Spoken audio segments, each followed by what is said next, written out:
తల్లి కడుపులో కొన్నేళ్ళు ఏడిచాం, బాల్యంలో కొన్నేళ్ళు ఏడిచాం, కౌమారంలో కొన్నేళ్ళు ఏడిచాం, యవ్వనంలో వ్యామోహాల్లో కొన్నేళ్ళు ఏడిచాం. అక్కడ ఇంకోటి ఏమిటో తెలుసా, ఇప్పుడు వార్ధక్యం వచ్చింది, 60 ఏళ్ళు దాటాయి. ఇప్పుడు మనిషి ఆలోచిస్తాడు. ఎందుకని వేదాంతం ఎప్పుడంటే 60 ఏళ్ళు దాటాక, 60 ఏళ్ళు దాటాక ఉన్నా ఒకటే, పోయినా ఒకటే.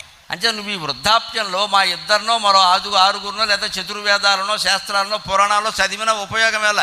ఎందుకంటే నీ మనస్సు మారడానికి అంగీకరించదు. 60 ఏళ్ళు దాటాక పెద్ద ఇబ్బంది ఏమిటి అంటే, ఎలా ఉన్న జీవితం అలాగే వెళ్ళిపోవాలని కోరుకుంటాం కానీ మార్పు అంగీకరించమండి. అదే కుర్రాడు ఉన్నాడు అనుకోండి, 20 ఏళ్ళ అమ్మాయి కానీ అబ్బాయి కానీ ఉన్నారంటే వాళ్ళు సమాజంలో మార్పుని వెంటనే ఆశిస్తారు. రావాలి, మారాలి, మరకపోతే అలాగా అని ఒక పట్టు. ఎందుకంటే ఉడుకు రక్తం అది. వాడికి మళ్ళీ 40 ఏళ్ళు వచ్చాయనుకోండి, ఏం మారుతుంది? ఇంకా మారదు. ఎందుకంటే అప్పటికే 2 పుట్టారు, వీడిని ముట్టుకేలు వేస్తున్నారు ఇక్కడ.